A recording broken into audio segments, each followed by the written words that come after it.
Shalom berkat dalam. Jumpa lagi. Pada hari ini kita berjumpa dalam perayaan Bunda Maria diangkat ke surga. Suatu perayaan yang dianggap begitu penting terutama di dalam gereja Katolik untuk mengakui betapa besarnya peran Maria dalam karya keselamatan umat manusia di dalam Yesus Kristus. Dogma Maria diangkat ke surga memang belum terlalu lama dipromulgasikan, yaitu pada tahun 1950 oleh Paus Pius ke-12. Tetapi kita tahu bahwa keyakinan dan praktek penghormatan akan Bunda Maria yang diangkat ke surga sudah berjalan semenjak awal abad ke-5. Kita pantas bertanya, apa yang membuat perayaan ini begitu mengakar, begitu menarik, dan begitu menghidupi umat Kristiani?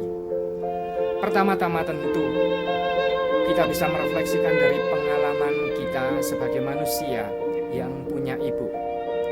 Orang yang punya relasi baik dengan ibu tentu saja tidak akan sulit untuk membayangkan betapa damainya memiliki seorang ibu. Tentang Maria diangkat ke surga, tentu saja tidak mudah untuk ditemukan di dalam kitab suci, apalagi kalau meminta teks yang langsung mengatakan Bunda Maria diangkat ke surga.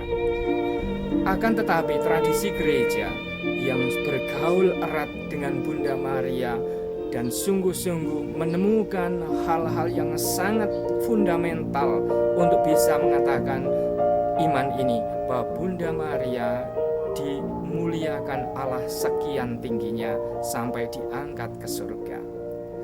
Saudara-saudaraku, dogma ini sebenarnya baru dipromulgasikan tahun 1950 oleh Paus Pius ke-12. Nah, orang tentu saja lalu bertanya dalam gandengan sejarah ini, apa yang membuat jemaat atau umat gereja ini begitu menghormati Bunda Maria? Semuanya itu tak lepas dari Bunda Maria yang menjadi ibu bagi segala bangsa. Gambaran Bunda Maria sebagai bunda segala bangsa, bolehlah kalau kita tengok dari apa yang dibacakan pada perayaan ini, yaitu perayaan Maria diangkat ke surga, di mana kita mengambil Injil Lukas bab 1 ketika digambarkan Maria mengunjungi Elisabet, saudarinya. Dan pada saat mereka sudah bertemu, tiba-tiba Elisabet mengungkapkan ini, sebab sesungguhnya ketika salam sampai kepada telingaku, anak yang di dalam rahimku melonjak kegirangan. Dan berbahagialah ia yang telah percaya, sebab apa yang dikatakan kepadanya dari Tuhan akan terlaksana. Betapa ungkapan ini penghargaan yang begitu besar terhadap Maria dan tentu saja terhadap Yesus yang ada di kandungan Maria.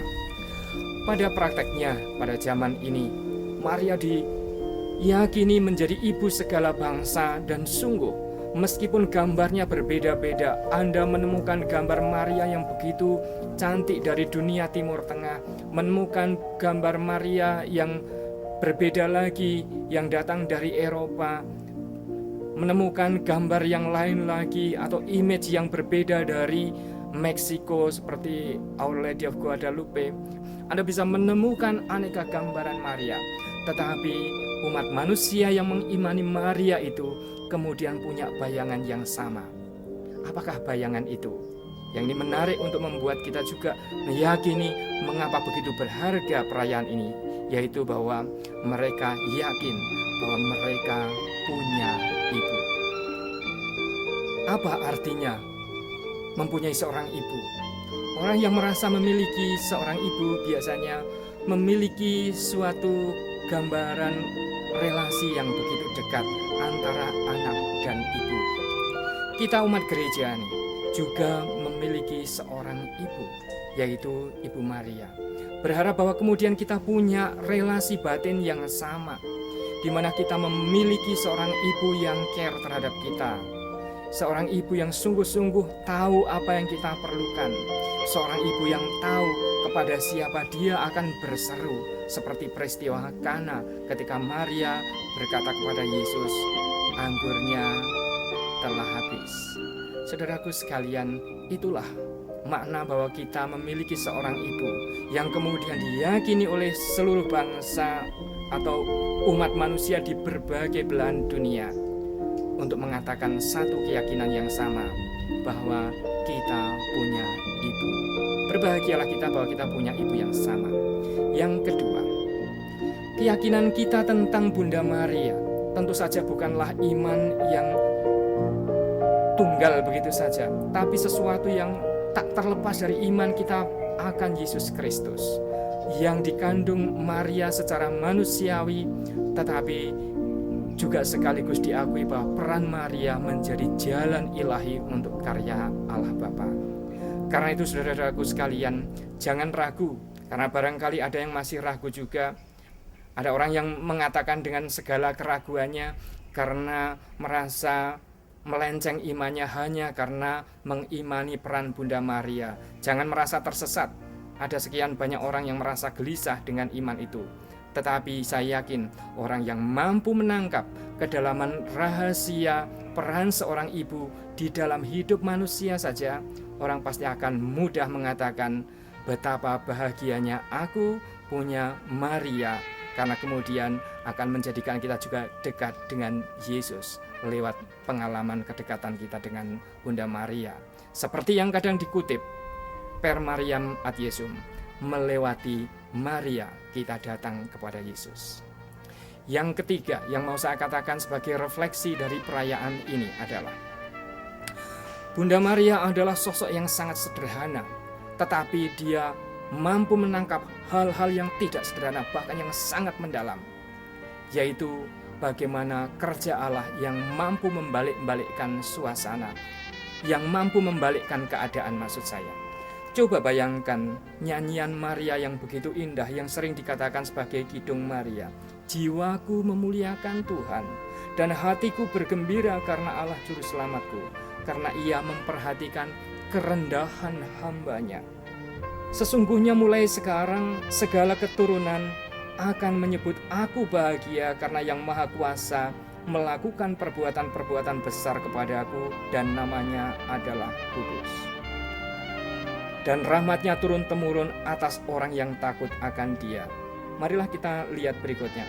Ia memperlihatkan kuasa-Nya dengan perbuatan tangannya dan mencerai-beraikan orang yang congkak hatinya.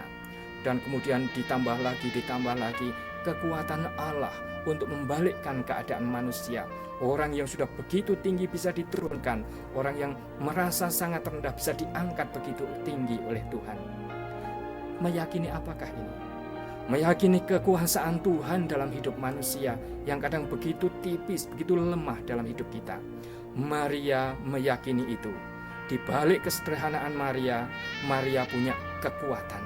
Kekuatannya bukan pada kecantikannya, kekuatannya bukan pada kepintarannya, kekuatannya bukan pada garis keturunannya. Kekuatannya adalah pada keyakinan bahwa Allah mampu mengubah. Saudaraku sekalian, semoga permenungan seperti ini juga mampu mengubah kita untuk memberi perhatian bagaimana kita juga berperan sebagai agen perubahan di dunia ini, bertolak dari iman kita. Tanyakanlah, apakah iman kita sungguh-sungguh mendorong kita untuk sebuah perubahan, membuat kita lebih perhatian pada orang miskin, mampu berkata kepada orang yang posisinya tinggi, tetapi juga untuk mengingatkan bahwa itu bukan yang utama, bukan yang pertama, mengingatkan kehadiran Allah di dalam hidup mereka.